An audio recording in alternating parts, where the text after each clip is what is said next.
Are you struggling for consistency in your sim racing? Does your iRating look like a roller coaster? If so, we have good news for you. The way to get more consistent is to first understand what you're doing differently than the professionals. And VRS is the answer. With our competitive subscription, you will have the telemetry, setups, tutorials, and everything else you need to fully analyze your driving. Our data packs and the ability to compare your driving with the best in the world will show you exactly where to adjust your inputs, change your driving line, and shave seconds off of your lap times. And our powerful and precise Direct Force Pro wheelbase and precision pedals are being used by some of the world's best drivers. All these champions agree that VRS hardware is not just the best on the market, it's also priced well below the competition. So if you're looking to upgrade to direct drive and the best pedals in sim racing, VRS is your answer. If you want to get better, get faster,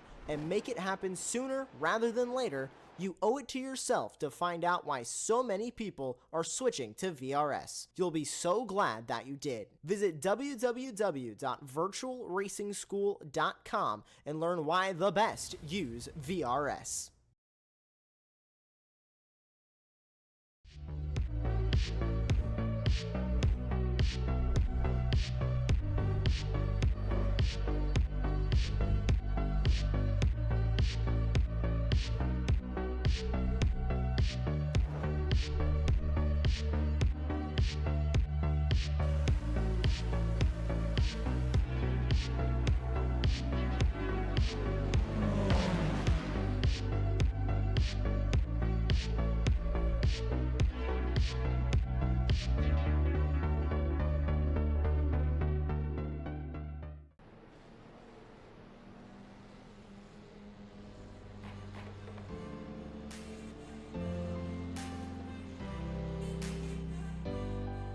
Well, good evening everybody and welcome back to the Apex Racing Academy F4 Championship. My name is Ron Mullins, joining me in the commentary booth is Aaron Smith, and in the virtual production hall we have our old buddy Josh Wilkie. Now we welcome you all to the 4th round of the season, coming to unite here on Apex Racing TV from Bathurst. And now Bathurst is the site of the virtual 12 hours, which I think is being streamed on iRacing right now, so we thank all of you tuning into the stream here on Apex Racing TV. However, because of the fact that the Bathurst 12 hours, our producer Josh just participated in last night. Because that's going on, we have a little bit of a smaller field tonight, but still, this race, I mean, Aaron, at the start of the season, you outlined it as one of the races that you're looking forward to the most. So just, you want to elaborate on that just a little bit more here at the start of this broadcast? Well, it's, there's many things that are going into it. We have a smaller field, so it gives some other drivers better opportunities to, you know, put themselves higher up in the points. Maybe get a win here or there in their classes, or overall, if you can get really lucky. This is a race of attrition as well. It's Bathurst. I mean, you know, one wrong move from someone going up the hill, and that's it for the rest of the field. There's nothing you can do. You just have to wait for everyone to hold escape and just watch as everyone else flees off into the distance. But, I mean, Bathurst is, even though it's one of those, like, really tricky tracks that's, you know, famous for how difficult it is, it often still provides some really, really good racing. And I mean, even in the Bathurst 12 hour, I've been watching some of the streams. In those GTs, there's some good racing going on. And I think we're going to have some really, really fun racing today. Again, like I said, smaller field, better opportunities. And, well, I can't eat my dinner because of this race, so it better be good. I'll just give a womp womp to the fact you can't eat your dinner. I haven't had lunch yet, so I can't really judge too much. But what I think we will see here tonight is we're going to see a race of two halves, going down that long Conrad straightaway between Forest Elbow and the Chase, and going down that second very long straightaway between Hell Corner and turn number 2, which is called Griffin's Bend. That's probably one of the least remembered corner names on this entire track, but still, two very long straightaways where the slipstreaming is going to be akin to what we saw at Silverstone a few weeks ago, but throughout the rest of the track, after they go around Griffin's Bend, and when they head into the cutting, which is a very tricky corner in these cars, trying to get into it as quickly as you can, trying to go through that corner without hitting that inside wall and trying to get the power down, clawing up the hill. Throughout, well, the first half of this track, well, actually, that's not, well, I'm trying to skate around the phraseology here. with those long straightaways, we're going to see the racing that we saw at Silverstone, but with pretty much the rest of this track between turns 2 and turns 18 and 19 of Forest Elbow, we're going to see some of the racing that we saw at Okayama, which was drama. It was dramatic from start to finish. We saw teammates crashing into each other. We saw a lot of action there. So I think the idea that this race is going to be a tale of two halves is truly the case. You mentioned there the smaller field. Just because we have a smaller field does not mean the action is going to go away here. There's in fact a little bit more pressure here tonight because of the fact that we have a slightly smaller field. We have messed around with the format a little bit, so it's going to be the top 6 advancing from the heat races to move on to the A main later on this evening, and then as per usual in the B main it's going to be the top 4 from that race. So a little bit of a smaller window of opportunity to break into the main race here later on this evening. So I think maybe with that added pressure we could see some drivers going for some bonsai moves. What do you think, Aaron? Yeah, I think you're absolutely spot on with that, and it's gonna shake up the championship possibly as well in all of the classes. And well, speaking of the championship, I believe we can bring up the points tally so far this season. Of course, we can start off with the pros, as that's the one we're all really looking forward to, isn't it? It's the big boy. It's the one overall usually. And well, it's been an up and down season for actually some of our pros, but surprisingly, Archie Heron's actually leading the way. Excuse me, bloody hell. Harvey Jones in second place is another surprise. Jordan Johnson, as obviously we gave him his nickname, which I don't think I'll be saying again this week, last week. He's in third place. He's been doing all right, but probably would be looking to gather a bit more pace across the rest of this season. Adrianson's as well has been quite consistent. Bergson all the way down in 9th place. You really would have expected your last season's Pro Championship winner to be a bit higher up, and Sentok as well has been really unlucky so far. But it's looking like a really, really strong championship fight in the pros, and it could swing either way. We can take a look at the Pro-Ams now to see what's going on in there. The Pro-Ams have also been nearly just as mixed up as the pros. You've got Laritson, who's looks probably, I'd say, the favourite this season. McFarquhar down in 4th has showed some incredible pace, but has just put himself in those really, really awkward situations, and well, has faltered and lost quite a few points because of it.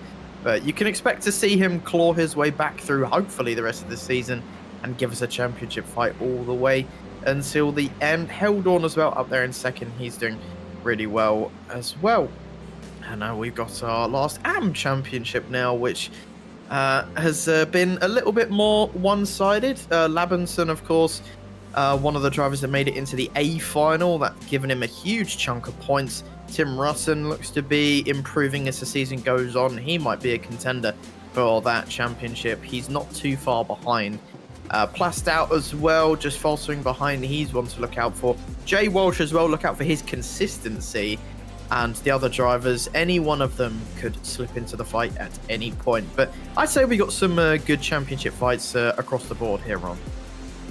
Oh yeah, absolutely awesome championship fights, and it's not like that's too disrepresentative of how the fight really is. We are at the 4th race of the season, coming up on the halfway mark. We will hit the halfway mark going through to the Nürburgring in 1 week's time. It's really close championship fights across 3 classes, and here with a slightly smaller field, I'm sure the championship order is going to get mixed up quite a lot. We're currently in this qualifying session, and it's Vetty Wheel-Manuel, and at the top of the running order, 208.1 currently in this qualifying session, which I believe is still split into 2 here tonight, so currently only 14 drivers setting a lap time in this qualifying session. So I gotta imagine with the shorter fields, it will create a little bit of a shuffle in the other championship standings. With I think a lot of the pros are currently running in that Bathurst 12-hour, trying to get the checkered flag there. Of course, those GT3 cars far. I mean, I don't think you could find a completely different car compared to the Formula 4 unless you picked like a 1987 NASCAR in iRacing, but still completely completely different worlds. A lot of these drivers, a lot of the pro drivers and the pro-ams for that matter, masters in what they do in the sim. So I'm sure they were probably a little bit confident about their skills in the F4, but they decided to prioritize the Bathurst 12-hour here. So on the subject there of the championship fight and how close it is across all three classes, we've done this every single week. We want to touch on the prizes as well. $650 worth of Apex Racing Academy subscriptions. We've got the currency conversions as well. $824 US, 659, my apologies, 759 euros. And lastly, our final currency of the evening, 805,685 Chilean pesos there. So really good prizes up for grabs for these drivers. So I'm sure the fight to try and get that, what was the number again, $805,000, actually no, not 805 Chilean pesos Jesus worth Christ. of Apex Racing Academy subscription. They're trying to fight very hard to get that. $805,000. I didn't even know Apex could afford those kinds of prices. I don't even know if ESLR 1 could afford those kinds of prices, but They were panicking when I accidentally said $805,000. I could just hear everyone talking in the background. Do we have $805,000? Where can we get that money? I think we're gonna hear. About to have a story for the late Apex later on this evening about how Sam Fitzpatrick and the Apex crew had to rob a bank to get that money to pay out that prize. But 17 drivers setting a lap time in this qualifying session. The field, I mean, ooh, you can see run with a nice drift there at the final corner. I always talk about that curb exiting that corner because it is a sore spot for me. As we see, speaking of sore spots, that's Spetskins in the wall. You can see the damage on that Formula 4 car. But that curb coming out of the final corner is hellish. So will we see some drivers get caught out by the curbs here tonight? Well, I mean, obviously, I think just the track itself is probably more threatening than the curbs. I mean, yeah, the curb at that last corner can be really, really tricky if you do maybe go a slight bit too deep. Let's see if Elvin will get it wrong as he's on his last quali lap. I think he's going to be one of the last drivers to actually finish a quali lap, as we've only got about 20 seconds left, and he seems to be quite scared of that curb. Actually, he didn't use it at all. Comes across the line. Is it going to be an improvement for the Frenchman? I don't believe it is. He's going to stay in 13th place, and I don't think anyone else is going to be setting any other lap times. That's pretty much it for qualifying. But yeah, that last curb, I mean, especially in these Formula cars, as Archie Heron goes up to 4th. That was really late from him. But yeah, that last curb in these lowered cars, it can catch you out if you do get it wrong.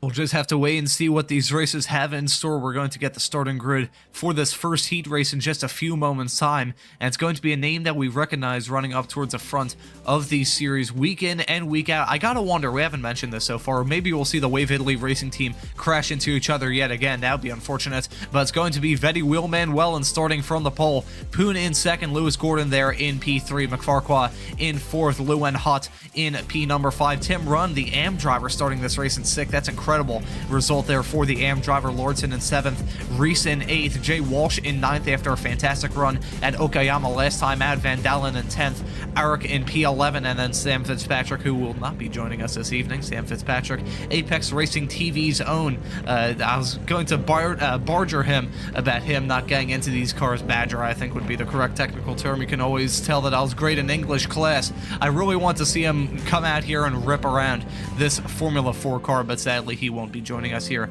this evening. But you can see the grid starting to populate here. We have a little bit of a hold while we wait for these drivers to actually join the grid. Turn 1 is going to be interesting. We saw earlier on this week on Apex Racing TV, it was Wednesday with the S1 Racing GT3 Sprint Series, where it was over half the field, 5 of the 9 cars in that race actually crashed out of that first corner, which led to a truly thrilling 45 minutes that followed afterwards. So hopefully we don't see that here in this heat race. Thankfully, if we do, we won't have too long to wait until we get the checkered flag.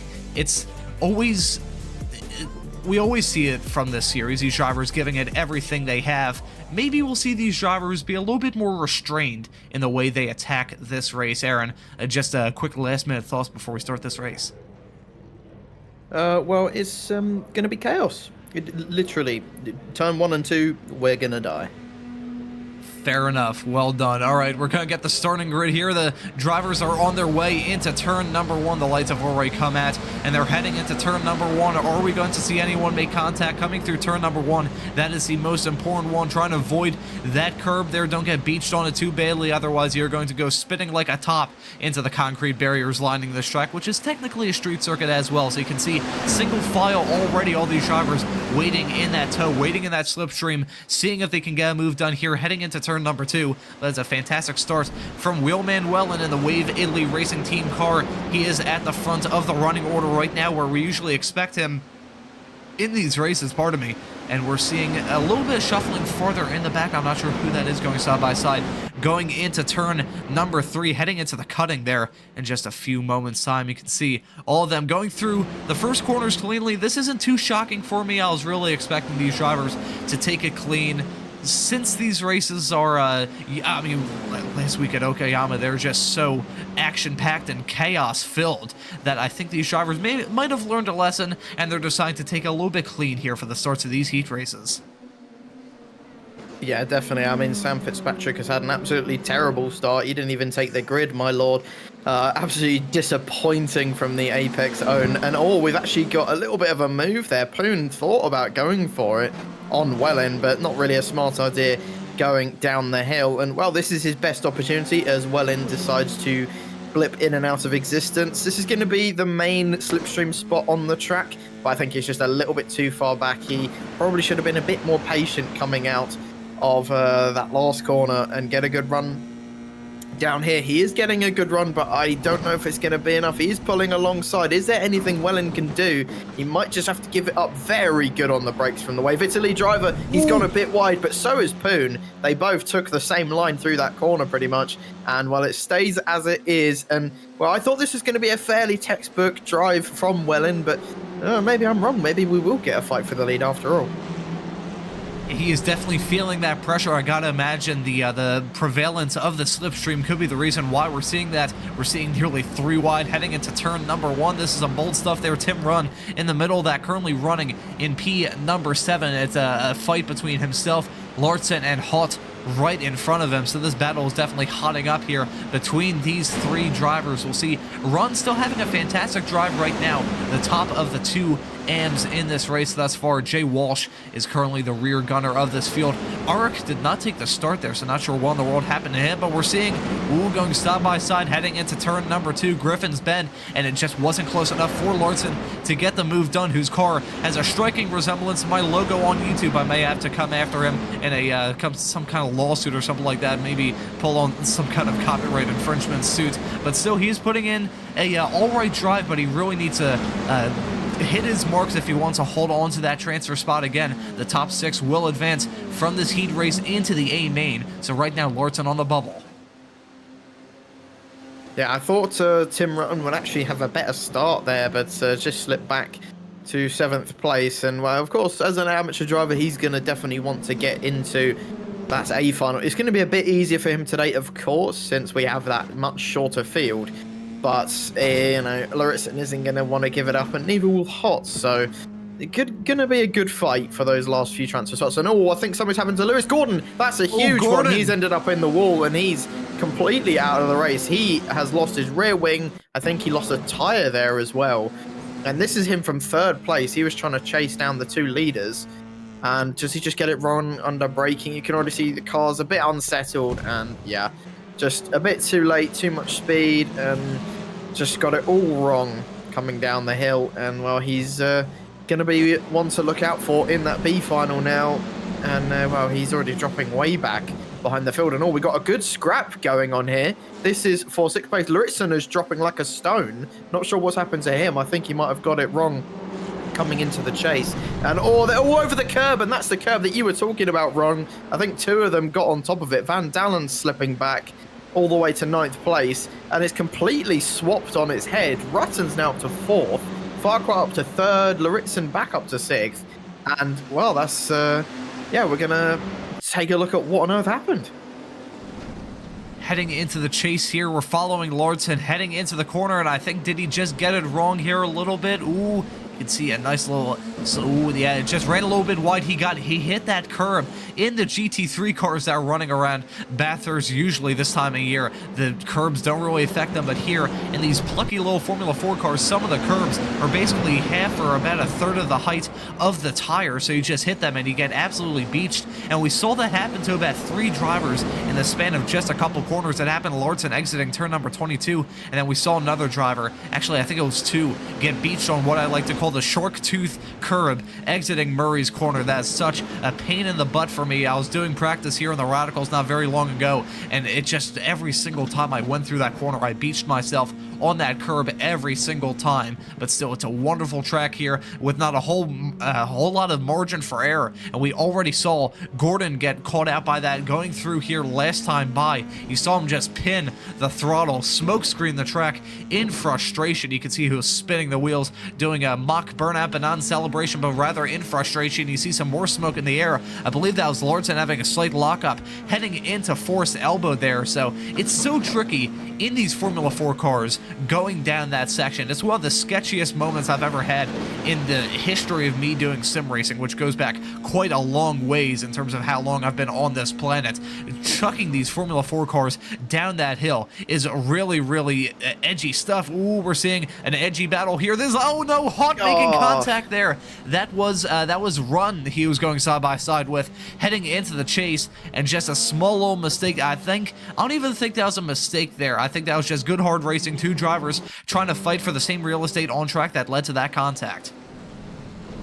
Well, as we know, 2 objects cannot be in the same place at the same time, and that's proof of that, as it was just too much from both of them. And I don't know if they needed to fight that hard for, I think it was 4th place. And yeah, maybe Rutten should have been a bit easier on him, but at the same time, I don't think Lewin gave him enough room.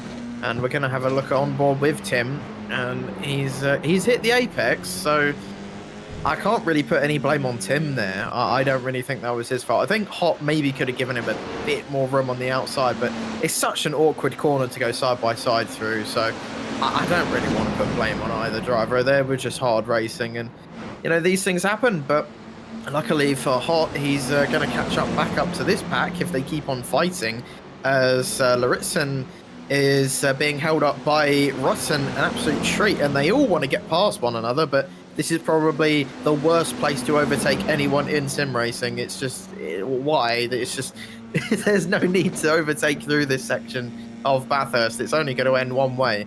And luckily, they've all agreed with me, and they're all going single file now down through Skyline. Probably one of my favourite sections in the world. It's, oh my god, Van Dalen really squirming through there. Now coming down to Forest Elbow. Again, as you said, Ron, an easy place to lock up your front left tyre as the car lifts up in the air on that section. But yeah, well, it's a really good track and good for racing, like I said. And it brings out some of the best in drivers, both on and off track. We're seeing the drivers go side by side, coming down the back straight away. We're going to see them continue to go side by side, heading into the chase, running on the inside. Hopefully he doesn't have the same sort of incident that he had with Hot last time by. It was very close there. Lortzen tried to shut the door on him, and he got that move done successfully and actually held up Run to the point now he's being challenged by Van Dalen, and I can see Reese trying to slip a wheel down the inside, heading into the final corner. Run, it just shows you how quick the change of momentum can go for all these drivers. They're taking the white flag this time by, only 1 lap to go, and I can't make heads or tails of this fight. I don't know who's going to be in that transfer spot when they come to take the checkered flag in 1 lap's time. Reese actually dropping back a little bit, so I feel like that field may be actually breaking up a little bit. Meanwhile, up towards the front, we haven't paid any sort of attention to this. Poon and Wellen have just pulled away. They're driving off into the distance. I believe Reese has had some kind of mistake exiting corner number 1 as he's actually towed back to the pits. He'll be out of that fight, so now that at one point 5-car fight has now turned into a 4-car fight. So unfortunately, another casualty from that. We may have to take a look at a replay later on to see what in the world happened to him. Could have been some kind of connection issue, could have been a crash. We'll just have to wait and see. Poon very close to the back of Welland. I don't think he'll try and go for a move here, especially going down Skyline. That would be incredibly bold. As you outlined, Aaron, this is not a section of the circuit where you want to even attempt an overtake at. So I think we may have a replay, if I'm not mistaken, of Reese going off, if I misheard our producer Josh. Yeah, it might have been connection issue. We'll take a look. This was when he was involved in this massive fight for that final transfer spot. And I think he may have gotten a little bit wrong here. Exiting the corner, yeah, there you go. Clip that curb. Yeah, that was earlier on. Oh, yeah, my apologies. That was earlier on. So that was the two drivers getting beached on that sharp-tooth curb. Yeah, I'll take a look, see if that was him bailing out of the session thanks to some kind of connection issue. Sad part, yeah, he did drop out due to a connection issue. That's such a shame because he was running in a position that could transfer him into the A main. Sadly for him, he is out of it. But one driver that is not out of it for sure is Welland and Larson as well, trying to fight. These two drivers are holding those last two transfer spots. You won't see them fight too hard because if they come to blows, then Hot may try and pick up the pieces. But it's Welland taking the win here in this first heat race. Poon there in second. It's a long ways back to McFarquhar in third, and we're seeing Larson and Run go side by side into the final corner. I believe, my apologies, that's Larson and Van Dalen going side by side, and it's going to be Van Dalen holding off to finish this race in P4. Tim Run, the AM driver, grabbing that last transfer spot to move into the A main. Fantastic result there for the AM driver. Honestly, that was, a really good race, considering the really small field we had, and I'm rather impressed with our field. A couple of incidents here and there, but most of all, it was really clean. Hopefully, we'll get a better battle for the lead, but yeah, good start to the many races we've got on today. Well, this field is absolutely stacked. We're going to take a look at the starting grid here for this second heat race. It is littered with Pro and Pro-Am drivers. We're going to get that starting grid in just a few moments' time. That's going to be Bergson, your reigning series champion, at the front of the field. Heron there at the front of the standings in P2, and Blord in P3, Spetskins in P4, and that's going to be Mickelson rounding out the top 5. The green flag is already out. The drivers are on their way. Heading into turn number 1 is a good start there for the driver running the number 1, Bergson, at the front of the running order. We'll see if he can get through turn number 1. Focus on the exit. That's so important coming out of this corner, because if you beat yourself on that curb or get a little bit squirrely or have to check up coming out of that corner, you will be a sitting duck going down this back straightaway. I think Bergson had a good start, but I think Heron might have had a better one. We'll see. Will he go for a move? Heading into turn number 2 here. They're very close. It looks like they're nearly bump drafting going down that first straightaway to begin this lap, but it's Bergson, the pole sitter, getting away well. Yeah, I can't say I'm surprised. It's very difficult to get a good overtake on the leaders on this track unless they get a horrible start. As they can just kind of defend the inside line and they'll probably be fine. The outside line into turn 2 usually doesn't work. It's very difficult to go around the outside there, especially in these cars where you'll just wash all the way out until you hit the wall. I've seen it many, many times, and it's a very risky move, but not impossible. And hopefully we can see some bold moves like that later on. But like you said, it's a good start for the Swede in the lead. And I didn't even mean to make that rhyme. That's a big crash there. And that's Heron. Yeah, I didn't even see that one. And wow, that's a big mistake on this first lap. And it's given an opportunity to Held on to try go for an overtake, but thinks better of it. And wow, that's a huge one already. Props to everyone for avoiding him. Like, genuinely, that was really, really good job from everyone to not just smash into him. And, well, I said hopefully we'd get a fight for the lead, and, well, that's looking rather unlikely. And, I just snatched a rear brake going down the hill.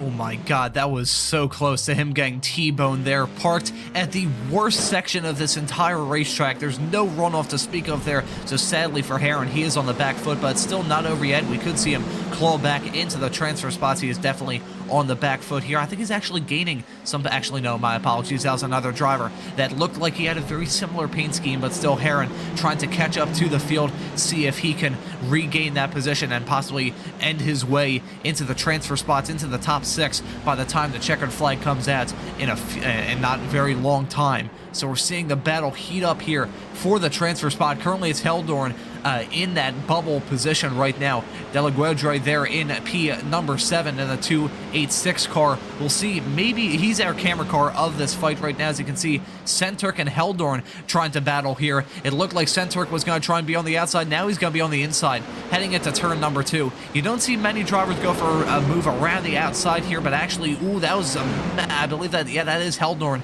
that he nearly got himself beached on the curb there, nearly hit the wall, in fact. But with all that shuffling going on, ooh, nearly 3 wide, heading into the cutting. That is absolutely bold, and these drivers do not fear death. We've said so many times on these broadcasts, they're trying to prove their worth in the sim world, and they are willing to do it whatever the cost may be. I believe now Delaguedre has had some kind of off. He's crashed. He is actually towed back to the pits. So we have our first casualty, our second mistake from one of these drivers, but our first casualty from this race. So it's now only 10 cars currently on the circuit right now. We may have to take a look at a quick replay to see what in the world happened to the Frenchman. That was, I gotta imagine that was on the exit coming through turn 5 and 6, because I've seen plenty of drivers hit the wall there. Ooh, Centurk got sideways going down the hill, about to enter Force Elbow, trying to get a move done on Michelson's, who he's actually acting like a little bit of a spoiler here for Centurk, the only driver in the Pro-Am category currently running in the transfer positions.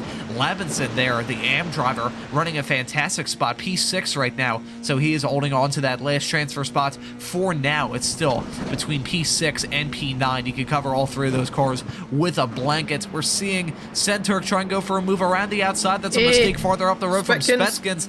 Yeah, he's doing a little bit of lawn mowing, exiting the corner. He's going to lose that position to Amblard. So these mistakes piling up from these drivers. We didn't see it in Heat 1. We're definitely seeing it here in Heat 2. Yeah, I'm surprised actually at how many people were making mistakes this early on. And well, it looks like Elvin's crash is going to be all by himself. Coming through here, maybe. Oh, that's technical. Ooh. That's definitely technical. Just looked like his wheel completely froze up there, and that's really unlucky. And well, this is the one track where getting a technical failure is pretty much instant death. And yeah, coming through here, I don't know. It kind of looked like he was still moving his wheel, so we'll have to ask him. Oh my God! And that's Centurk in the wall. Selim Centurk, again, one of your championship fighters in the pros, is out of this race. He's going to tow back to the pits, and he's frustrated with that one. And, well, we're going to have to look at what happened later on. But there's a lot more mistakes coming out here. And, well, I'd just like to mention Bergson in front is laughing. He's nearly 7 seconds ahead in the lead. And, well, this is what happened to the Turkish driver. And, well, I was talking about the outside move through this corner not really working. And, oh, that was just a bit awkward there. That was, honestly, I don't know. It was just innocent contact. And I think iRacing kind of misjudged how big the contact was and just sent him straight into the wall. So, got 2 big drivers already out of this race. And, well, I mean, like I said, Bergson's laughing his way all the way to the bank.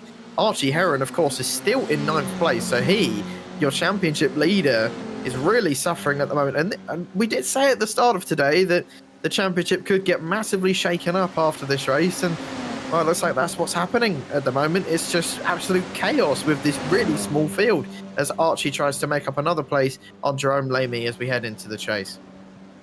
Yeah, it is not over for Heron. He's trying to get the move done, heading into the chase. It's a battle of the last late breakers. He's going to be stuck on the outside, does not get the move done. Trying to go for the switchback, though. You can see some lawn mowing from his competitor, very close to contact, and now he's doing some lawn mowing, exiting the chase there. So Heron moves up into P8, but that small little bit of argy-bargy action between the 2 of them, I'm sure Heron wanted to get that move done a lot smoother than he did, because I was about to say, before they started racing each other, is the fact that Heron is not entirely out of it. They have about 2 laps to go here, but Heron about 11.6 seconds back of your leader. Meanwhile, Lee, currently in that transfer spot, is 10.9, so they aren't separated by, I mean, they're only separated by about 0.6 of a second, so he doesn't have much to claw in terms of time to actually move into that spot. We could see these 2 come to blows. Labinson, the AM driver, trying to join his AM adversaries in that fight. Ooh, very close.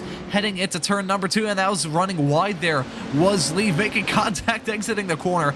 And with that hard battling for this final transfer spot, it has allowed Heron to move into this fight. So this 4-car pack is going to be really tight. They're nearly going 3 wide. They are going 3 wide. That would have been very bold. Heron feeling a little bit impatient, bump drafting, going through the top end of the circuit. Again, these drivers have no fear of death whatsoever. It is insane stuff that we're seeing right now. Heron trying to find any way he can get past. He's trying to duck his way into the inside of turn number 10. If he pulls it off, it's going to be a bold move, but he's going to have to be very bold heading into Skyline. Try and stay on that throttle for as long as you can. Don't spin in the same section that you did before. No. We have a spinner there, a crash. It's between Michelson and Spetskins. They're running firmly in the transfer positions, but sadly for the Pro-Am and the Pro drivers, they have crashed and they are out of it. Both of the wrecked race cars have towed back to the pits, so now this is an absolute heads-up fight. The top 7 are still in this race. We're taking a look now. This is Heron. I think he threaded the needle here with absolute precision. You can see the 2 wrecked race cars just there on the side of the track trying to avoid the debris field. Archie Heron was, but still unbelievable drama that we're seeing right now, and it's still not over yet. Heron in the slipstream trying to get a move done. He's going to be on the outside unless he manages to cover it off. He does not. Ooh, Heron trying to go around the outside. That is bold, and he got it done. That is a beautiful, God bless the UK. That is awesome. I nearly said God bless America, but he's British. That was a beautiful move to move into P4. With that fight, it's not even for the transfer spots. He's moving into the top 4. The fight now is between Lamy and Lee for that final transfer position. This is a main fight that we're seeing, though. Heron and Labinson still going side by side, going down that start-finish straightaway. Who is going to be the one to prevail in that fight for the transfer spots? We're taking a look at a replay. This, I think, Michelson was just an innocent bystander in this fight. A spinner farther up the road. No, it was contact farther up the road, and Michelson's just drifted out a little bit more of all the times to run about a foot off the apex. Michelson's unfortunately just gets caught out by it at the worst possible opportunity. There was some bumping between the 2 of these drivers. With all the chaos that we've seen, if one of these drivers wreck, well, if 2 of these drivers wreck, one of them will still end up in the A main. It's been drama-packed so far in the second heat race. They are on the white flag lap. Heron looking for any way he can to pull away. Levinson trying to hold on to that transfer spot in the AM category, and then Lamy trying to hold off a challenge from a Pro-Am driver to move into the A main. This is going to be some tense stuff here when they go onto the Conrad straightaway in a few moments' time for the last time. I honestly have no idea what just happened over the last lap and a half. It was just everything all the time. You had the guys in 3rd and 4th who just decided to kill each other. You had 2 people going side by side through a section which I didn't even know was possible to go side by side. And wow, I mean, this last one as well, Archie Heron with literally, I don't even know. This move was absolutely, it was brave, it was bold. Some would say it's unnecessary, but yeah, who cares? It was amazing. And well, he got it done, and he's up into 4th place. And of course, your championship leader is going to want to get as many points as possible, and he will most likely stay in 4th place. But the battle for those last few transfer spots, like Ron mentioned, is still going to go on. What's Seth Lee going to do as Labinson and Lamy go side by side? Oh, they make slight contact. Lamy there, and Labinson's gone a bit deep. They're still making contact. Lamy onto the grass. They make contact again, and they're both round. They've both been sent round, and across the track goes Labinson. And unfortunately for him, the Dane is going to be the one to miss out on the A final. And well, Jerome's still trying to go side by side with Lee, but Lee though makes it into the transfer spots. Of course, he just watched what happened in front of him, and to be honest, Lamy and Labinson did not need to fight that hard, and Labinson cannot even get the car around. His F4 car is destroyed to pieces, and wow, he's just, I don't blame him for being absolutely furious. He's got no rear wing. His suspension is absolutely just gone. And yeah, just completely loses it on that curb. And wow, with a smaller field in that second heat, we got amazing racing from start to finish. And as well, Bergson won by about, what, 16 seconds? I don't even know how he did that, but I don't really know whose fault this was. And it was just them both fighting for those last few positions, and well, they just ended up coming together.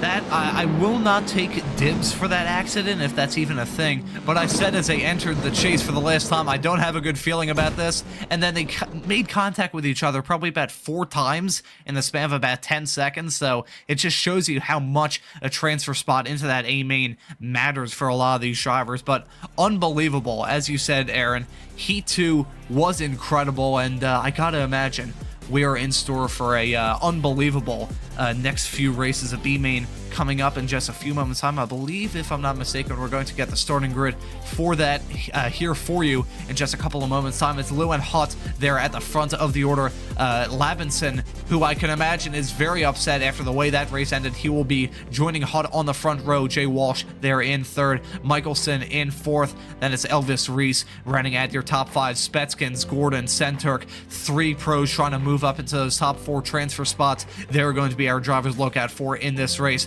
Arica there in 9th, Delaguedre there in P number 10 rounding out your field, and our friend Sam Fitzpatrick, who I will not make fun of for the simple sake that I'd like to be able to keep my job, he will not be taking the start of this race, although I wish he would, because I think the chaos of having an Aaron Sam Fitzpatrick in this race would add to the spice that we've seen so far this evening. But nevertheless, the drivers are on the grid. We're going to get the lights out in just a few moments time, and after those lights go out, the drivers are going to be on their way, which they are now. The quick run into turn number 1 is a fantastic start there for your pole sitter Hot. He is going to be leading the field heading into turn number 1. Will we see David beat Goliath in this race and see all the 4 transfer spots in this B main taken up by pros and, well, not pros, pro-ams and AMs? That would be a truly unbelievable performance, but it would be too shocking considering how chaotic this evening has been thus far. But Todd pulling a pretty extensive lead right now, going down this front straightaway for the first time by, entering turn number 2, some side-by-side action here. Hopefully they don't make contact there. Michelson was involved in that schism at Skyline during that second heat race. He will be looking just to try and reach the finish of this B main, hopefully in the transfer spots, but definitely with a clean car. That's what he wants to do in this race. So far, these drivers keeping it clean, but we see the pro drivers not really making the impression that I thought they will. So we're seeing a pro maybe lose out position here. I believe that's Gordon that's getting challenged by a pro-am, so the pros not really showing the performance I was expecting them to.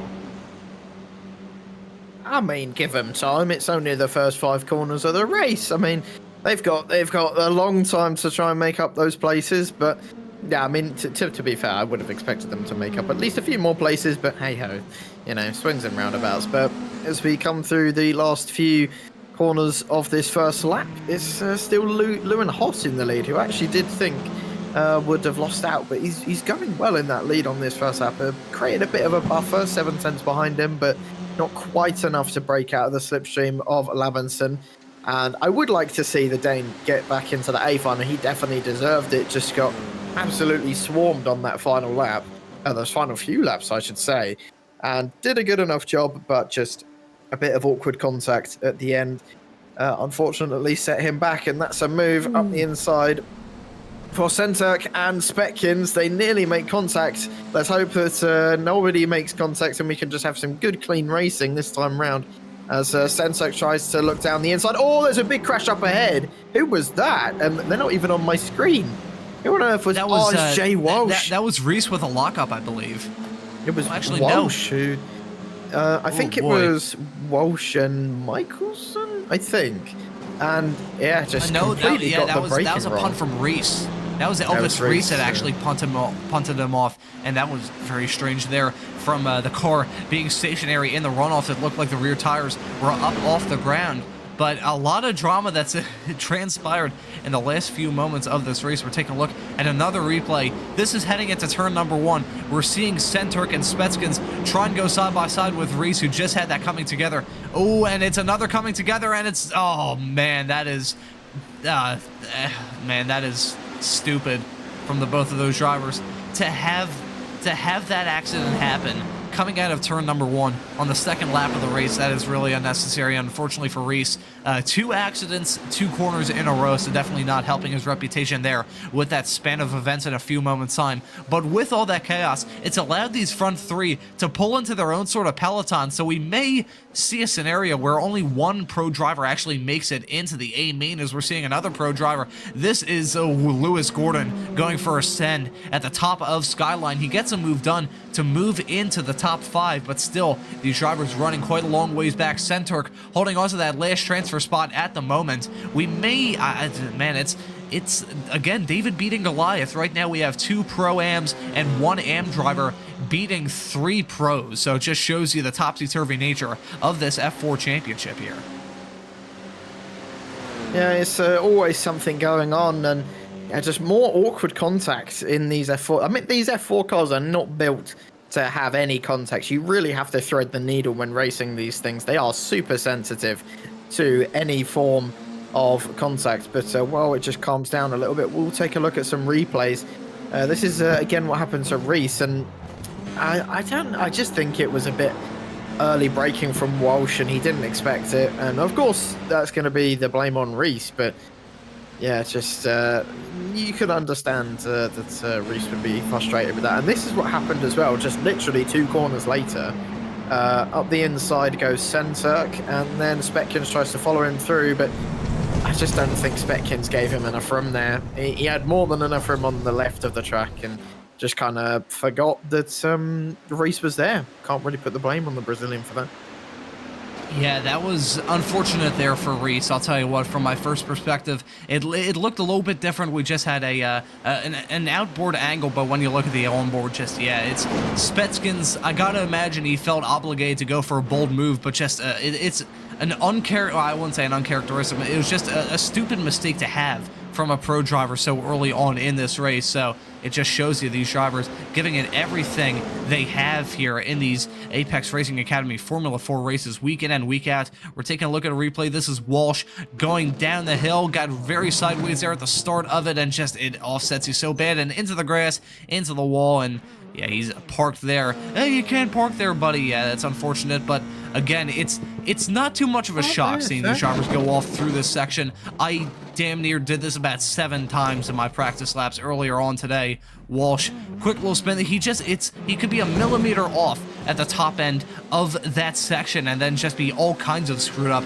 once he hit force elbow. But with all that drama that we saw, yeah, the fight between Labinson, Michelson, and Centurk has closed up quite a lot. Centurk has closed within it's nose cones separating all these drivers right now. Centurk trying to push, that was Labinson he was trying to push. Now he's trying to push Michelson's. They're going side by side, heading into the chase. It's going to be Michelson pulling off a move around the outside. A brilliantly done move there from the driver, now running in the 2nd position. But now Centurk he's feeling quite racy right now, trying to get a move done here on Labinson, heading into the final corner. They're going side by side, still going side by side. He actually managed to clear him, exiting the corner. Still pretty good race so far for Labinson. There's not a whole lot of time for Lewis Gordon to catch up to this fight. And oh no, there's Centurk going off. Not again.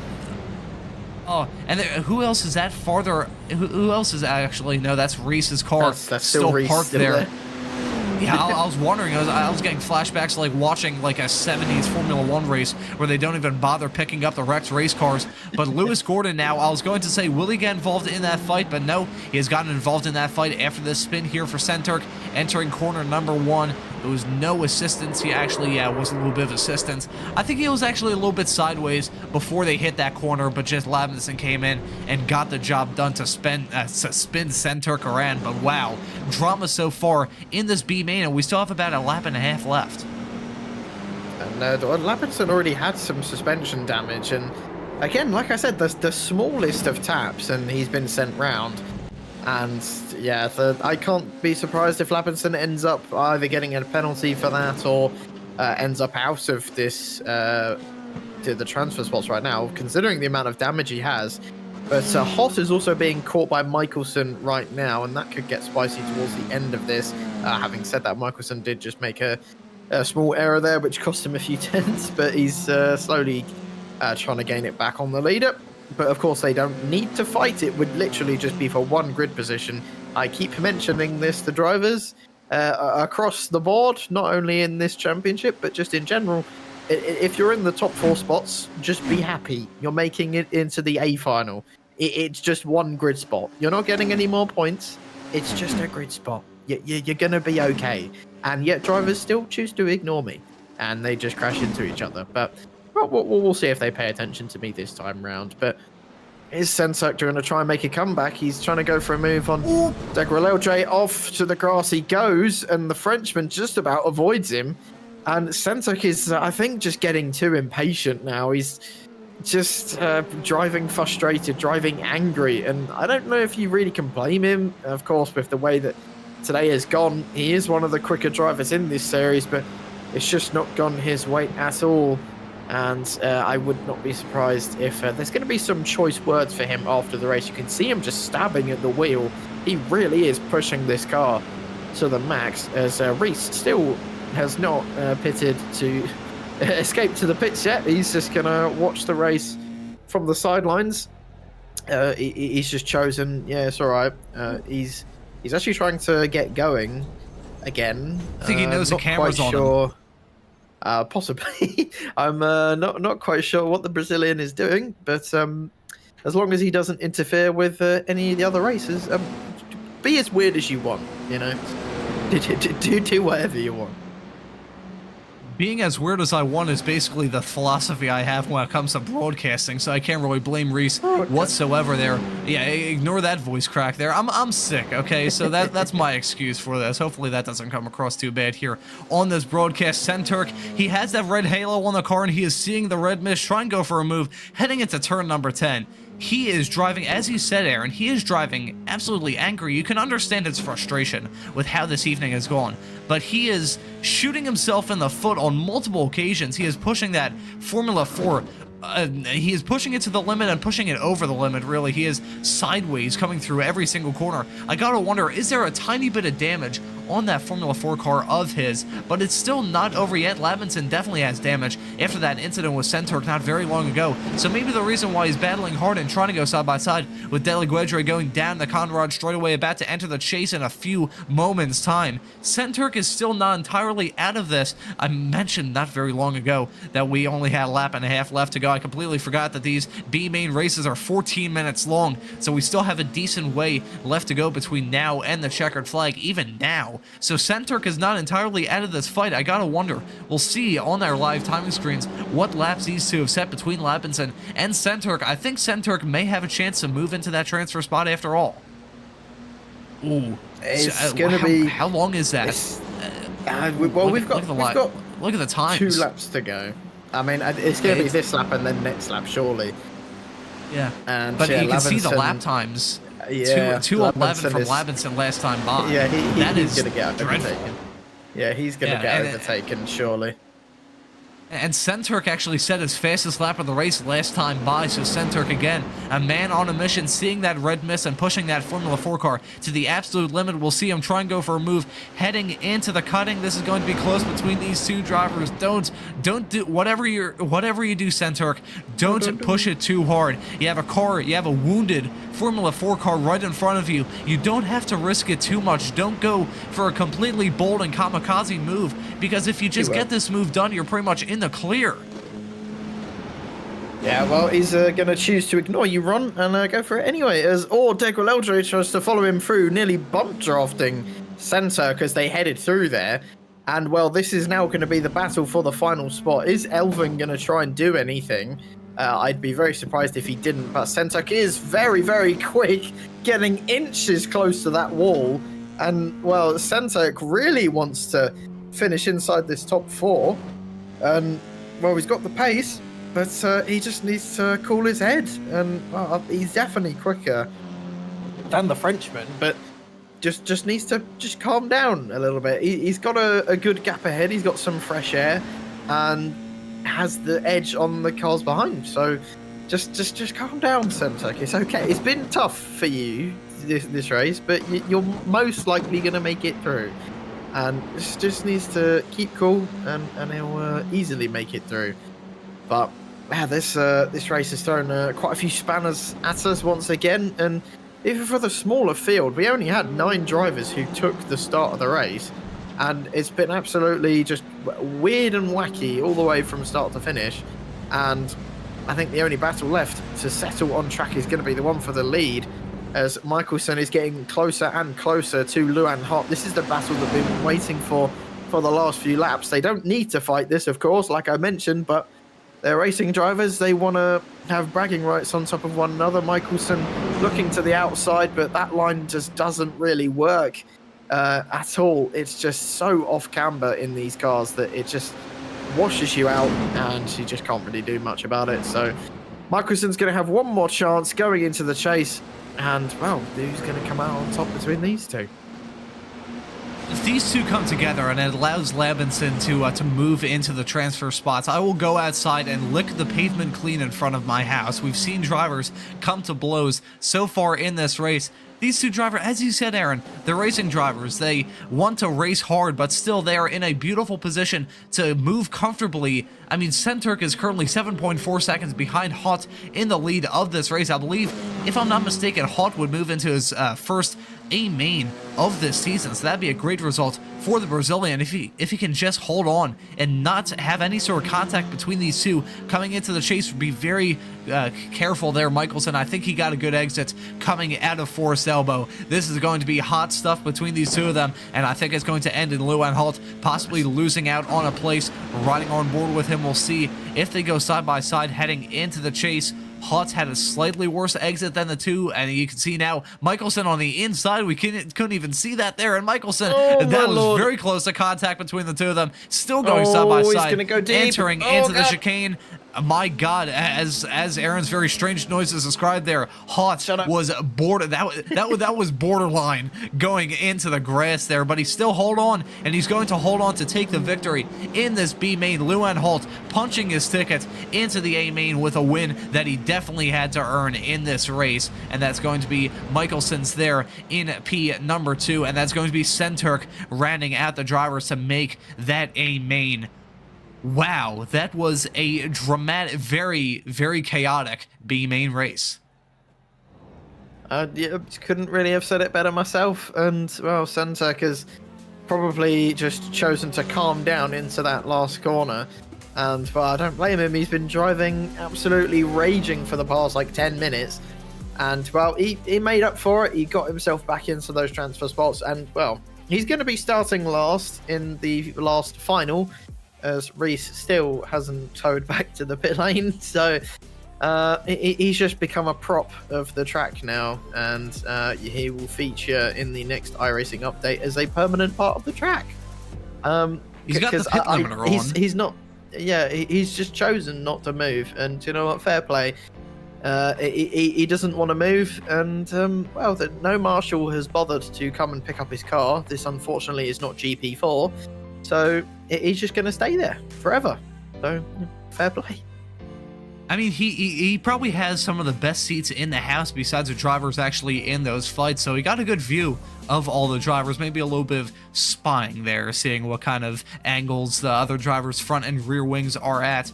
We're in a little warm-up session now to give ourselves a little bit of a break here in the action.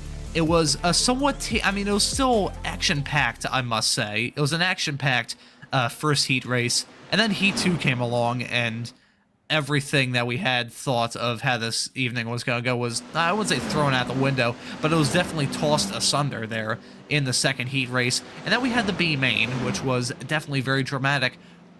What do you think this A main is going to be like, Aaron? Well, for some reason it seems like the smaller field that we have, the more chaotic it is, which makes no sense, but I mean, fair enough. So my prediction is this is going to be a calm race. We're going to have some good battles, maybe 1 or 2 incidents, and it's going to be a good, clean race. As you mentioned, of course, in that B final, it was just, honestly, from start to finish, there was always someone crashing, someone spinning off, someone getting damage or whatever. And of course, Reese, well, I mean, there's the National Motor Museum at this track, and well, Reese has just become part of it, as you can see there. He will be moved slowly into that building and become a permanent part of the Bathurst history, probably the most important part of it. I do actually wonder what is in that National Motor Museum at Bathurst. I imagine it just is, you know, V8 supercars, maybe some other winners from the Bathurst 12 hours, and whatnot. I might actually have a look. I wonder. Hold on. I'm gonna look up and see. We have a little bit of time. Yeah, we got a few. We got like a minute. We can. National Motor Museum. See, it's just Thankfully coming up for for us, the our one near me. producer. Thankfully, our producer, he's off to use the bathroom, so he can't really judge us too much for trying to look this up during a broadcast. Let me see, what in the world? I think my internet would be too slow to actually figure out what's in there, so Aaron, you may be our only hope. I've got some pictures of it, and yeah, it is just, I'm guessing cars from just Australian racing cars, which definitely would make a lot of sense. And yeah, it looks like a fairly clean museum. And if I do ever go to Australia, Bathurst, then I might have to take a look. Although I have a really, really big fear of spiders, so I don't know how interested I would be in going to Australia. And not to mention the fact that going to Australia would be very expensive. I don't want to know how much a plane ticket would cost. Yeah, I think it would maybe, I'm not sure who it would cost more for, you flying out of the UK or me flying out of the US. I'd probably have to fly out of, I guess it would be LaGuardia, or no, I'm trying to think. I guess it would be JFK International out of New York City. I'm not sure. Maybe that'll be what we look up. Actually, it probably won't play too much of a role when we talk about Nürburgring. That'll be the race that we have upcoming on the season schedule. But the warm-up session has ended. Our quick little podcast here in the middle of this race has ended, and that's now time. It's crunch time here. It's going to be Wellen leading the field to green here. Burchison in second. Poon in third. That's going to be Heldorn in fourth. McFarquhar in P number 5. Ambler in sixth. Van Dalen in seventh. Archie Heron in 8th, Lortson in 9th, Lamy in P number 10, Tim Runn ran, I believe he's the only AM in this field, so he'll be in P number 11 for this race. That's going to be Seth Lee running at your top 12, Luan Holt there in 13th, Michelson in 14th, Lewis Gordon and Senturk running out the field in P15 and 16. We've got two very annoyed pro drivers starting behind 1AM and a lot of the pro-ams here, so I think they may be some of the drivers that we keep our eyes on here in this race. The lights are already on, and we're going to see these drivers be on their way heading into turn number 1 right about now, so it's a good start there from your pole sitter, and he's going to be leading the field into turn number 1. I believe, if I'm not mistaken, Komala, his teammate that he's come to blows with 2 times already, is not actually with us here tonight, so that may be a little bit of a saving grace there for Wheelman Well, and he won't have a teammate that'll crash into him in this race. But we got some side-by-side action here with Burgess trying to hold on to that P2 spot. They're going side-by-side, heading into turn number 2. Who's going to prevail in that fight? It's very close between the two of them. Some more side-by-side action all throughout this field. We're seeing in the races so far this evening these drivers taking it somewhat calm during the start of these races here in the A-Main. All of that is thrown aside. They're trying to fight for the best position they can when the points pay out. Well, I did predict it would be a clean start, and so far it has been that way, although I'm surprised that Poon has actually managed to get past Bergson. I don't think the Swede is going to be very happy with that one at all, as it's just allowing Wellens to grow further into the lead. And well, we've not really had a battle for the lead, well, apart from that last lap in the B final, but we've not really had any sort of fight in the lead so far, so looking forward to that later on. Bit of a lock-up there for Amballard as we head down the hill for the first time through Skyline, now coming down towards Forest Elbow. It's still clean. I'm still super proud of everyone for not making contact, no mistakes so far. Hopefully everyone taking it nice and easy, but it's already a huge lead for Wellen out in front. 1.5 seconds, and that's going to be very, very difficult for everyone else to catch up. He looks like a man on a mission today. Wellen currently, I mean, in that first heat race, he didn't show the dominance we usually come to expect from him. We didn't see the dominance that we saw from Burgess in that second heat race, so maybe Wellen trying to make up for that not very dominating performance that we saw in that first heat race. He is trying to pull away as quickly as he can and get away from the chaos and or carnage that may ensue in his rear view mirror throughout the rest of this race. They're coming around to finish this first lap. It's Wellen from Poon, from Burgess rounding at your podium positions. It's McFarquhar still staying in P4, and all throughout the field, Tim Runn running in the top 10. That's a very good start from him. Lee did not have a very good start, as actually Lewis Gordon making his way past Michelson, so the two drivers that start at the tail end of this field clawing their way through the field quite nicely thus far. Yeah, but I would expect to see them Probably well inside the top 10, around the 10-minute mark as they make more progress. Bergson now trying to go for second place, and I think Poon just let him right back past there. Didn't really fight that one too hard. Got some more battles going on. That's Laritzen and Amballard going side by side. Laritzen got the best of the Frenchman there. He's up to 8th place. Van Dalen sitting nicely in 6th place. He's going to be in this battle for the Pro-Am lead and all the way up to 2nd place. Heldorn has had a really, really good start, holding on to his lead in the Pro-Ams. McFarquhar as well, like I mentioned at the start of this broadcast, is going to be wanting to gain some points on his championship rivals. He has some really good pace in that F4 car. And there goes Archie Heron up the inside of Van Dalen. Van Dalen onto the grass. And he just has to give up to the Brit, as Archie's another driver on a mission, as of course he was involved in a big accident. And as a championship leader, yeah, he's going to be one driver trying to claw back as much points as he can. And he looks very, very quick today. Very quick indeed. I wouldn't be too shocked if by the end of this, Conrad straight away he breaks into that top 5. He is closing on McFarquhar farther up the road. We'll see, is he going to tuck to the inside? Very close. Maybe a little bit of bump drafting between the two Brits going down the Conrad Straight. Will he try and pull out to get the move done? They're in the chase now. He's pulled out to the inside.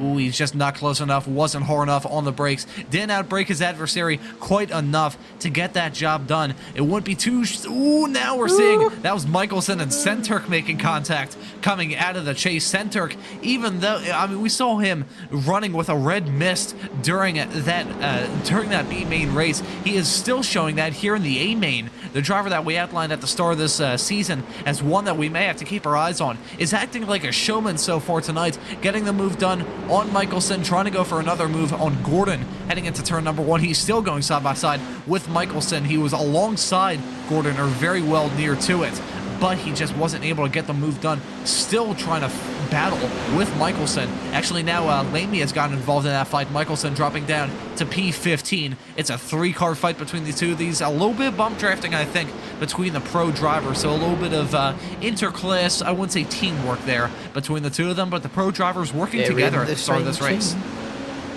Oh, they are? I was going to say they are in the same team, so it would make sense that they're being teammates. So, yeah, there's some good bump drafting work there from both of those guys to get past Michelson. And I was just looking at... Oh, my God, that's a huge one. And somehow everyone's managed to avoid it. That was Luan Hart and I believe Gordon who was involved in that. And we just cut to it. And one of the cars was just in the air. And everyone managed to get through that cleanly. Really good job again from everyone to avoid it. And yeah, that's Gordon with huge damage. I think it's suspension. And he's out of it. And is Luan Hart going to do what Reese did? No, he does actually tow back to the pits this time. And Gordon is just going very slow. And he's also towed back to the pits. And unfortunate for Gordon, he's just had a really, really bad day in the office. And is involved in yet another incident. And, well, here's, I believe, a replay. This is actually after what happened to Luan Hart. And he's just pulling off to the side of the road. And, yeah, unfortunately, I think what might have happened. I think what might have happened was he actually got loose coming through turn number 6, then backed it into the that inside wall of turn 7. There's Gordon there. Was that unrelated? I think he hit that wall and just broke his suspension and just drifted off into the distance. So a completely unrelated incident there. We're running on board with him. Just misjudging. Yeah.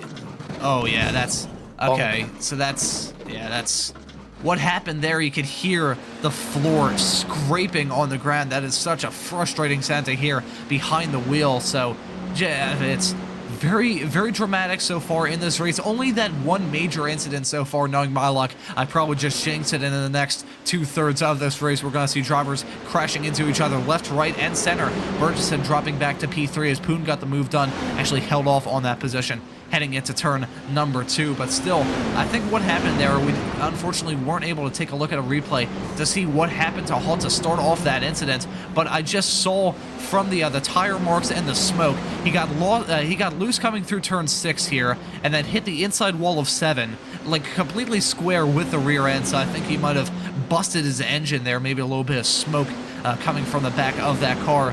These these Formula 4s do not respond very well to any sort of rear contact. Really, all Formula cars don't like rear contact. This is running on board with Seth Lee. This is all the drama that actually, I believe, if I'm not mistaken, this happened farther up the road to him. You can see the stack up of everyone trying to, yeah, that's Halt there, going very slow. Did he, I think maybe it was just a little bit of rear suspension damage, which at a track like this, you do not want any sort of suspension damage to speak of, but still, Luan Halt, he hit that wall fairly square with the rear end in the inside wall of turn 7 and just created a massive stack up. That must have been the reason why Lewis Gordon picked up the damage he did that sent him off the track a few corners later.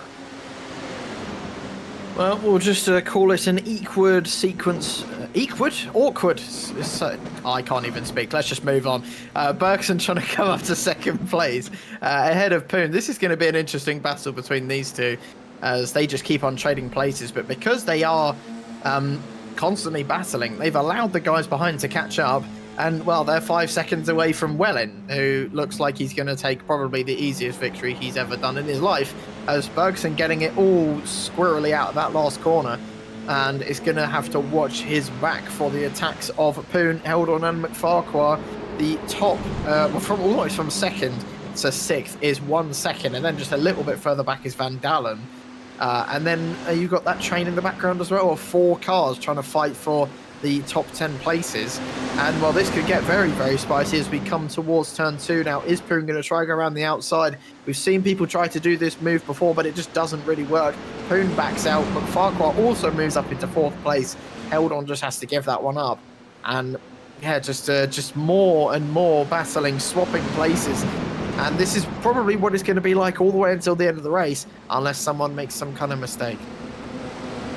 Would not be too shocking. We outlined it at the start of this broadcast how mistakes would be aplenty at a track like this with no margin for error at all. It is technically a street circuit, although you do have the grass and asphalt runoff later on in the lap, but going up here, little margin for error at all. One thing I'm shocked, we haven't seen a driver vault the barrier thus far, knowing Malak, I probably just jinxed that, and we'll see one of these drivers in camera frame right now just jump over the barriers and just tumble down the hill. We'll see what happens between now and the checkered flag. Hitting the 10-minute mark now, so we have 8 minutes left to go in this race. And so far, surprisingly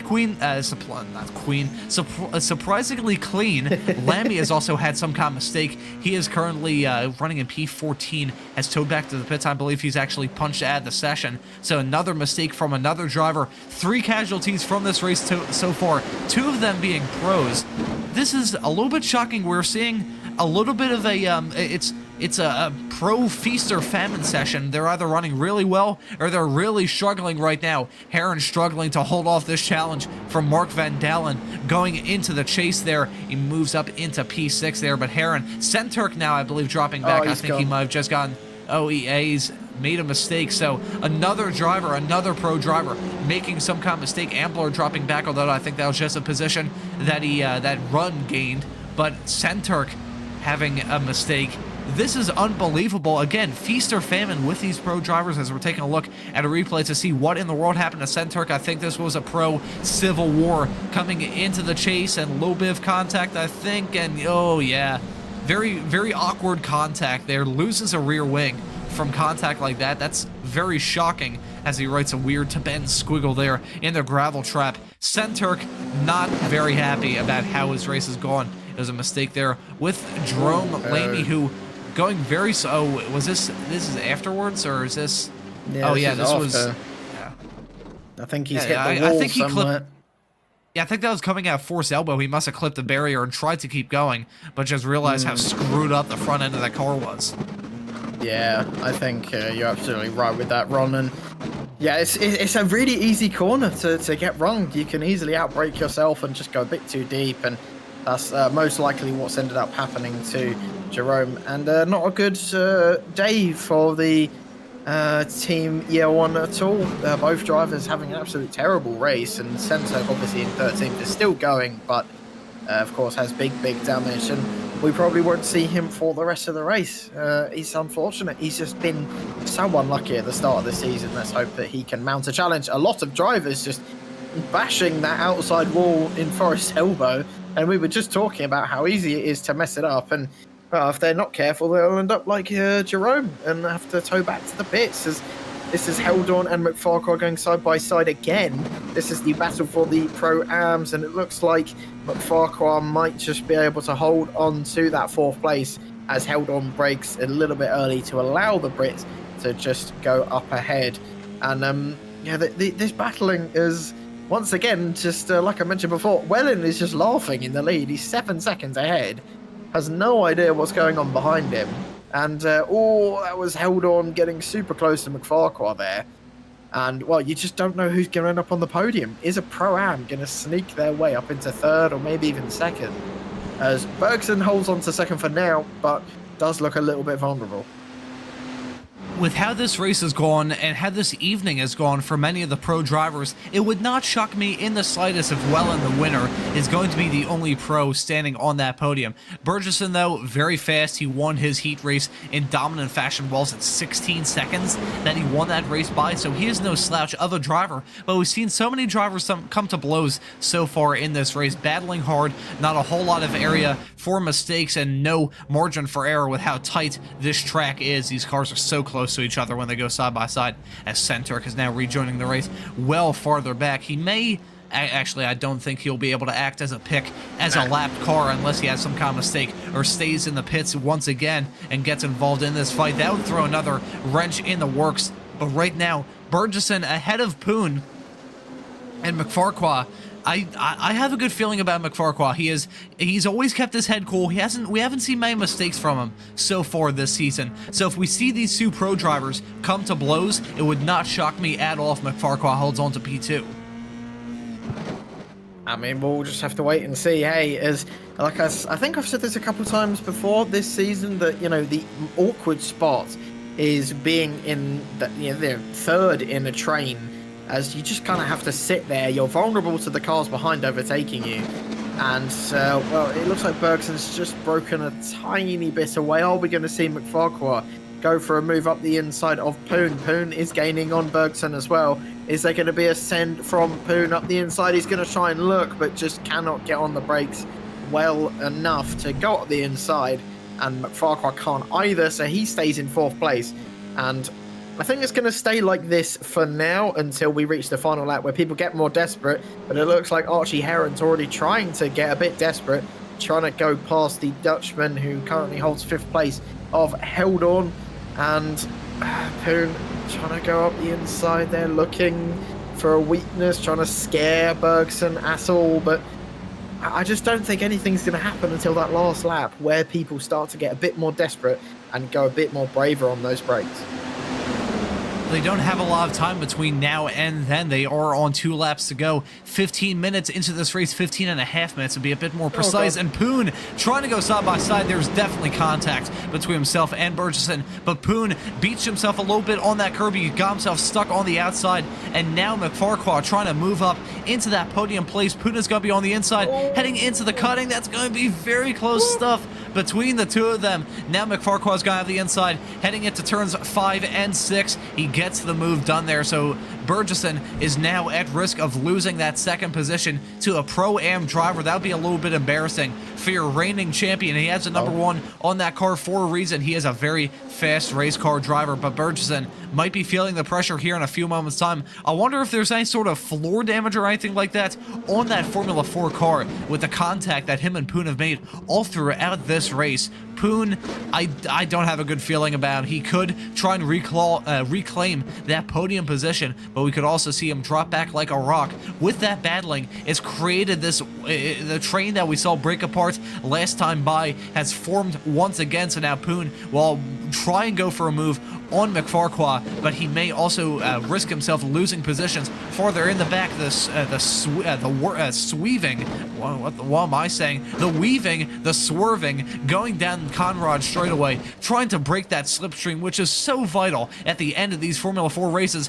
Oh, Burgesson was at risk there, nearly making contact with McFarquhar as they went into the chase. They will be taking the white flag this time by, only a minute left on the clock, so it is white flag for Will Manuel, who is on his way to a dominant win. You can barely see the rest of the field farther in the back. Heron now looking to try and get a move done here. He is battling with Poon. So with these three battling, I wonder, will McFarquhar and Burgesson break up and form their own small little two-car peloton? We'll see if that gap decreases going down this long straightaway. The weaving continues between the two of them. Burgesson trying to find any way he can to break that slipstream, and McFarquhar giving him a bump draft going down this straightaway and into turn number 2.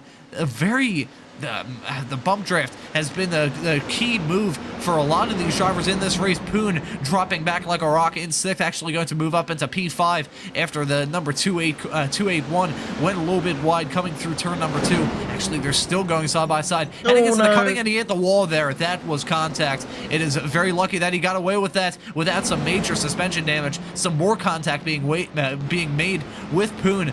Mark Van Dalen is the one that would benefit if these two come to blows, which would not shock me in the slightest. And now it's Van Dalen and Poon making contact. Yeah, that was Poon feeling a little bit desperate, trying to close off any sort of window that Van Dalen had to get past, going through, I believe that was turn number 7 or 8, if I'm not mistaken. It's hard to keep track of all the different corners that we have on this track. McFarquhar is in the position to try and pounce here on Burgesson. He needs to focus on the braking zone here, heading into force elbow. He closes up quite a lot. Focus on this exit. Focus on this exit. It's so key. I don't think he had the best exit in the world, but he will be in that slipstream. As you said, Aaron, here they come. This is going to be hard stuff. Still weaving, going down the Conrad straightaway. It is desperate weaving there from Burgesson, who's getting a bump draft there from McFarquhar. Is McFarquhar trying to push? Oh, you can see now Heron getting involved in that fight. Maybe that's the reason why he didn't try and go side by side with Burgesson. They're nearly going 3 wide, heading into the chase. That was Burgesson putting 2 wheels into the grass there, and McFarquhar going side by side with Heron. They're doing some lawn mowing, and McFarquhar loses out on that podium position. Now Heron looking as we see Wellen taking the win in this race. We may see Burgesson and Heron. Who's going to be the one to hold off on that fight? It's going to be Burgesson holding off on P2, and that's going to be Archie Heron, your championship leader, entering this round, finishing in 3rd. Commiserations go out to McFarquhar, but you can't really say that he didn't give it the old college try, because he pushed that car to the absolute limit, and it was just a small little bit of a miscue. Exiting that corner, didn't have the best run in the world, coming out of force elbow, that ended up costing him that podium spot. I have to say, on McFarquhar's behalf, I literally have no idea why he has just stayed behind Bergson. I gotta say, I genuinely have no idea why, because it just left him so vulnerable to Archie Heron behind. And not only did he not end up finishing ahead of Bergson, he didn't even end up on the podium. And well, this is what happened with Poon, who just completely slammed the door on Van Dalen. I did not agree with that at all. That was very naughty there from Calix Poon. But yeah, I can't sympathise with McFarquhar there. I just don't think it was a very smart move. This is again what happened. He just stayed behind Bergson. He had the run on the Swede and could have easily gone up the inside, but just chose not to. I gotta say, I don't quite understand that. Maybe he felt obligated there, possibly. He felt like he didn't want to chop across Heron's nose. A little bit of gentleman racing just caught him out badly here. Drifted a little bit wide coming through the chase on that last time, and it's a shame, but still very hard racing. All 3 of those drivers really deserved a spot on the podium. Heron with a fantastic recovery drive to make it up into that final podium position. Burgesson for just having a defensive masterclass to hold off on P2 for as long as he did. And then McFarquhar just having the guts and the stones to fight with those guys. Fight with the pros as a pro-am. You gotta give him credit where credit's due. Heron nearly went for a move on Burgesson in the final corner there. That would have been very bold and very last minute if he got that move done, but still, all 3 of those drivers, I feel, deserved a podium position, but still only 2 of them made it there, and it ended up being an all-pro podium, which honestly shocks me with how hit or miss all the pro drivers were tonight. Yeah, I have to agree with you there. It was, I did say that I thought the A final would be a little bit more calm, and to be fair, it was. We had a bit less incidents. There were a few here and there, but it was just more hard racing from the pretty much all 2nd all the way down to I think 7th at one point. That was really good stuff from all of them. And well, the Bathurst definitely delivered, and well, it's people were deciding between this or the Bathurst 12 hour, and Well, I didn't do Bathurst this year, unfortunately, but yeah, there are a lot of other people here clearly thinking that F4 is the better way to go. And do you know what? I think after tonight, I agree. I think I would rather see the hour-and-a-half long broadcast that we just did rather than 12 hours of Bathurst. I think the F4 cars were really, really racy today, and I think we may have an interview here with one of the racers that was there on track throughout this race and ended up being the only AM driver to squeeze their way into the A main. I believe this is Tim Runn waiting in the interview waiting area. We will drag him into the commentary booth now. Tim Runn, thank you so much for joining us. If that is who you are, I believe you are, Tim Runn. So yes. Thank you for joining us here in this commentary booth and talk us through that race there. Yes, so good evening indeed, Tim Runn. The night race was a bit hectic, as expected for Bathurst. It was really bumpy, it was really hard to keep the car under control. But I had a lot of fun tonight, trying to keep it out of the wall and managing to get a lot of points. Yeah, it is a massive points haul for you, being the only AM driver to make it into the A main here tonight. And you mentioned there a lot of drama, this track, little margin for error. So was that just the reason why we saw all these drivers battling as hard as it is? It's just a narrow track and I guess narrow tempers for a lot of these drivers. Did a lot of these drivers just play with the chrome horn a little bit here tonight and really start racing each other so hard just because of the way this track is? I think that has something to do with it, but as well, at the same time, we also had only 6 places going towards the A finals in the heat, so it made people think that they needed to push that little bit extra to secure that additional position. Whereas just like last week in Okayama, I didn't really bother fighting for the positions. I just wanted to get the race to come towards me, mainly because, especially on this track, people just tend to crash really easily, and a mistake is easily made. It's all about who doesn't make the mistakes. We saw plenty of drivers going off, a lot of the pro drivers having mistakes here as well. And just one last quick little question, and this is in reference to next week. How do you fancy your chances at the Nürburgring in 1 week's time? Ooh, the Nürburgring, that's a track I haven't really driven in a long time as well. I would say about after it.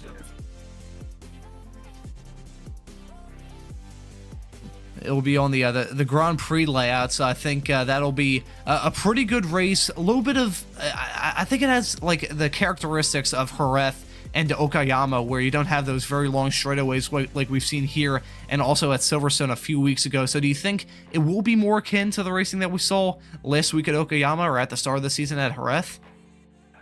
Thinking with all the long corners, I think we will see some around the outside action as well. Just people trying to slingshot themselves on the straights. It will be a mixed type of battle all the way in through the from start to finish. Well, fingers crossed it's just as entertaining as the racing that we've seen so far this season. Tim Runn, thank you so much for joining us here in the commentary booth. Is there anyone you'd like to give thanks to or shout out? I think I'm just gonna go ahead and shout out for the organizers for making these races possible. Amen. Our thanks go out to them as well, because if it weren't for them, this awesome racing that we've been a part of here on Apex Racing TV for the past few weeks would not be possible. My Saturdays are a lot more entertaining as a result. I'm sure yours are a lot more fun as well, Tim Runn. Thank you so much for joining us. Fingers crossed to see you next time out at Nürburgring. Cheers, bud.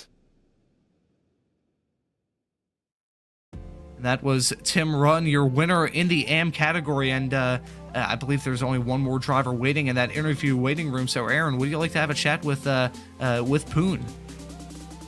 I would absolutely love to. Welcome to the interview broadcasting booth, Galax. And, well, it's a bit of a frustrating day for you. It was a bit up and down. Of course, your heat race went fairly well, but were you a little bbit disappointed in that A final not to end up on the podium?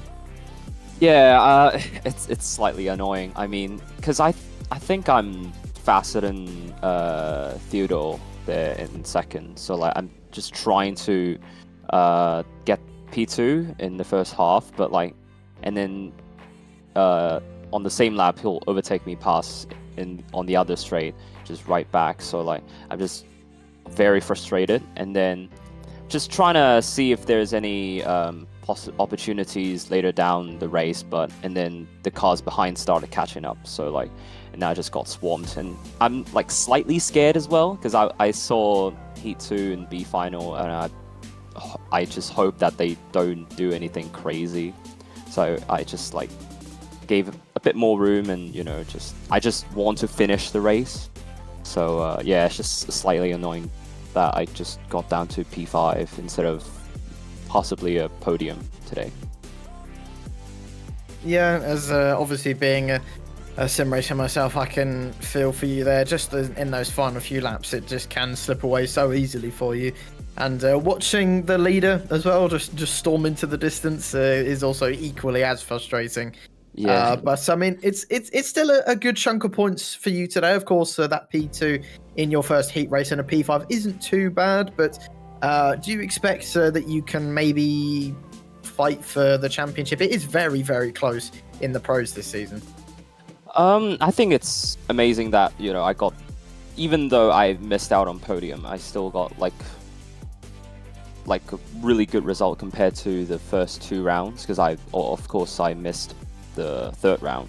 Like, it's such an improvement, so like, I'm really happy. But I doubt I'm gonna fight in the championship, because this is like a part-time like championship for me. I just want to get my hands on the F4 to prepare for the FIA Motorsport games later this year. So yeah, my objective is not the championship. I'm just here to really get used to the F4 and how the racing, because it's like really different to F3 that I did last year, also in Apex Racing League. So yeah, just getting used to it, and of course if I can fight for the championship, that'll be great, but that's not my main objective here. Can't argue with that, but I definitely think we can expect you to be getting some good results this season. Of course, you were in the last F4 championship that we did, and you did pretty well there. So here's hoping that you can get a couple good results here as well. But I think our next race is at the Nürburgring, and well, it's the complete opposite of a track like this, and it should be a bit more open, a bit more closer racing, and less mistakes. Are you looking forward to that one? Yeah, I love Nürburgring. Of course, more so because of the Nordschleife, but I think we're only doing the GP layout. So, but still, I love that circuit, and I think that's last F3 league in Apex Racing League at Nürburgring. I got my first win. So yeah, I'm looking forward to that.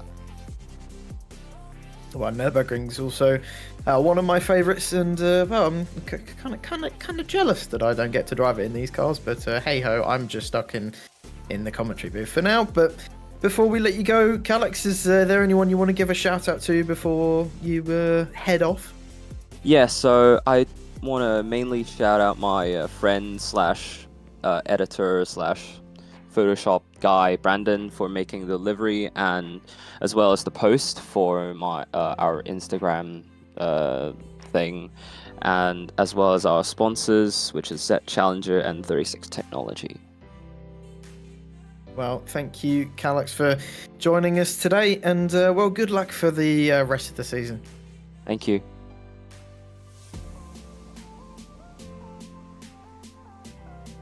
And that was all the drivers that came to have a chat with us here after this dramatic Bathurst round. And I think we were so preoccupied by the interviews, we haven't even taken a look at the results here from this race, so we'll pull that up here before we wrap things up. It's Will Manuelin grabbing the win, 11 seconds over Theodore Burgess there in P number 2, Archie Heron rounding out the podium, McFarquhar there in 4th, Poon rounding out the top 5, Heldorn there in 6th, Van Dalen in P number 7, Larson in 8th, a nice recovery drive after the disappointing way that heat race ended, that sent him down into the B main. A great recovery drive there as well, so he'll be finishing this race in P number 8. Michelson there in P number 9, Tim Runn, who we just had a chat with a few moments ago. The top and the only driver in the AM category to make it into that A main will round out the top 10. That's going to be Amblard,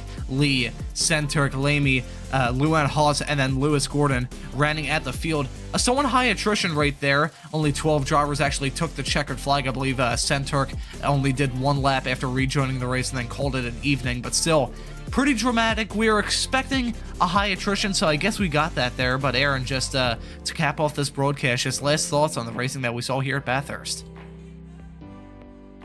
Better than the 12 hours. That's, yeah, to sum it up. Just I'd rather do this than some pooey GTs around here. I'm not a fan of GT racing. I agree with you there. I am not a GT driver. I mean, the GTs are fun to drive in their own regard. However, I absolutely suck in GT3 cars, so I'm with you there, Aaron, that I'd much prefer being in these F4s, and hopefully the viewers here on Apex Racing TV preferred watching the racing here in these Formula 4 cars compared to the Bathurst 12 hours. And as we mentioned in those interviews, the Nürburgring will be the next round, so Aaron, what are your thoughts heading into the Nürburgring? Well, I momentarily held the world record in the F3 car there. Yeah, I love the track. It's one of my favourites. I just thought I'd sprinkling a little bit of a flex there, but no, it's a very good track. I do love it, and I don't really know anyone that doesn't, to be honest. It's just nice. It just flows really well in these Formula cars. And, well, I mean, if we were racing in the Nordschleife, that would be a completely different story, but it should be some very good racing next week. Well, I think that just about does it here for the 4th round of the Apex Racing Academy F4 Championship here at Bathurst. Our congratulations go out to your winner, Wheelman Wellen, and the rest of the podium finishers from tonight's races. They'll be riding the momentum quite a lot. Well, Wellen, he doesn't really need the momentum, because he has been a store to look at for week in and week out from this series. Speaking of next time out, we will be at the Nürburgring, which is a race that I'm looking forward to. I think the racing is going to be incredible at that track, which I believe is one of the better ones designed by Herman Tilke. I believe he did the redesign there in the 90s of that layout. So we'll be back again at the Nürburgring next Saturday, same time, same place here on Apex Racing TV. But as for this week's race at Bathurst, that just about does it. So for myself, Ron Mullins, Aaron Smith joining me in the commentary booth, and Josh Wilkie working on the cameras in the virtual production hauler, I say thank you all so very much for watching. Have a great rest of your day. We'll see you all again in 1 week's time, and I'm off to go get myself a cough drop.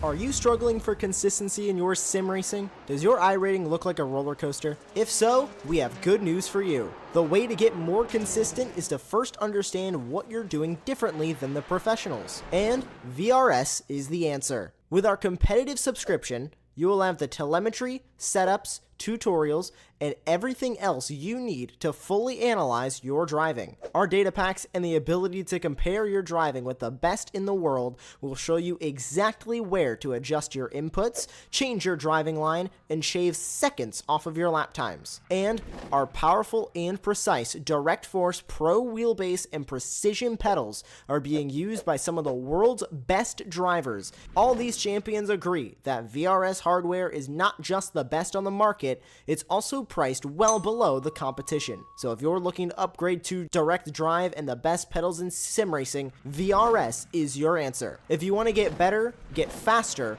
and make it happen sooner rather than later, you owe it to yourself to find out why so many people are switching to VRS. You'll be so glad that you did. Visit www.virtualracingschool.com and learn why the best use VRS.